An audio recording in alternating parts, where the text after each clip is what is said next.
Morning, children.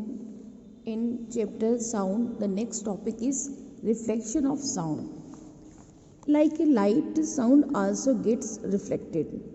Okay. Now, in activity 4 shows that the sound wave passing through the first tube hit the ball and get reflected at the same angle through the other tube. At this position, you can hear the sound the best because your ear is in the line of reflection. Okay, children, read the activity for yourself. Okay, now next topic is good and bad reflector of sound. Hard material with the smooth surfaces such as metals, alloys, and cemented wall are good reflector of sound, whereas soft and porous materials such as the cloths, carpets, paper, thermocol, and asbestos are the bad reflector of sound. Actually, good absorber of the sound. These material absorb most of the sound that reaches them. Such materials are used to cover the walls and ceiling of the auditorium to prevent unwanted echoes. Now next topic is echo. What is the echo? An echo is a repetition of sound produced by a reflection of the sound waves from the reflecting surface, or we can say the sound heard after reflection is known as the echo. Children, you observe that if you stand in an empty hall and shout loudly, you will first hear your own voice, and a little later you will hear the repetition of the same sound. The second sound is the reflection of your original sound reflected by the wall of the hall. The second reflected sound is known as the echo. But we cannot hear echoes in a small room, okay, because our ear cannot distinguish between two different sounds if they reach the brain within the duration of 1/10 of a second. Means distinguish here two sound if they are separated by at least 1/10 of a second. Topic is minimum distance required for occurrence of an echo.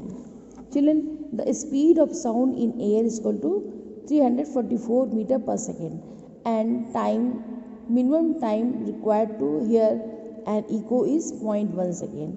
So we know very well that speed is equal to distance upon time. So distance is equal to speed into time. So put this value 344 multiply 0.1 second, then answer will be 34.4 meter. Means the sound travel twice between the source and the reflecting surface before an echo is heard.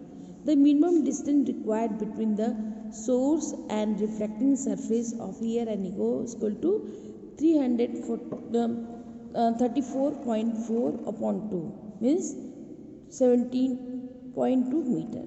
It is the half of the total distance. Next topic is conditions required for the occurrence of an echo.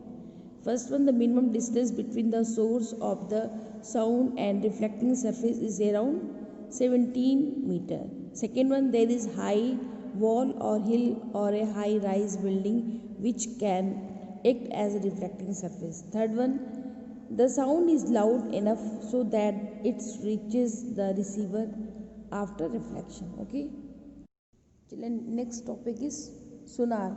Sonar is the good application of echo. The full form of sonar is the sound navigation and ranging.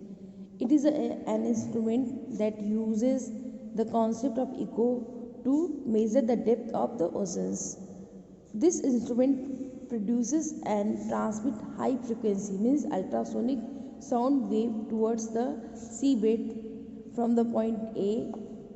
After striking the seabed, these waves are reflected upward and received at the point B. The time elapsed between transmitting and receiving back these waves is recorded.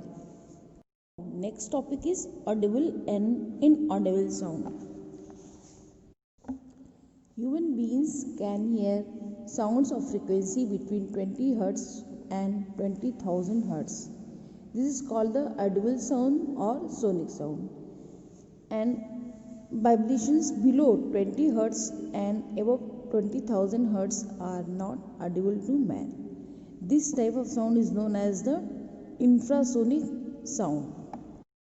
And those above 20,000 Hz are known as the ultrasonic sound. Children, some animals such as deer, leopard, and dogs can detect the ultrasounds. Bat too sends a series of ultrasonic sound waves that strike against the object in their path of flight and send back echoes to bat's ear. These echoes help them to avoid collision with object at night or to find their prey. Now next topic is speed of sound in different media. The speed of sound in a medium depends mainly upon the elasticity and the density of the medium. The speed of sound increases as the density of the medium increases. Since the density of solid is maximum followed by the liquids and gases, sounds travel fastest through solid, little slower through liquids and slowest through gases or air. The speed of sound also depends upon the pressure and speed of fluid, medium, temperature and humidity. Children, activity 5, read yourself. In this activity shows that the sound travel better through solids than through air. Okay. Now activity 6 shows that the sound can travel better through a liquid medium than through the gaseous medium. Now, noise pollution. Noise is a term used to denote any unwanted and unpleasant sound. The type and level of sound which has a harmful effect on people is known as a noise pollution. It is thus essential to control noise pollution because noise can affect people's mind and body. Children, it is all about your chapter sound. Thank you.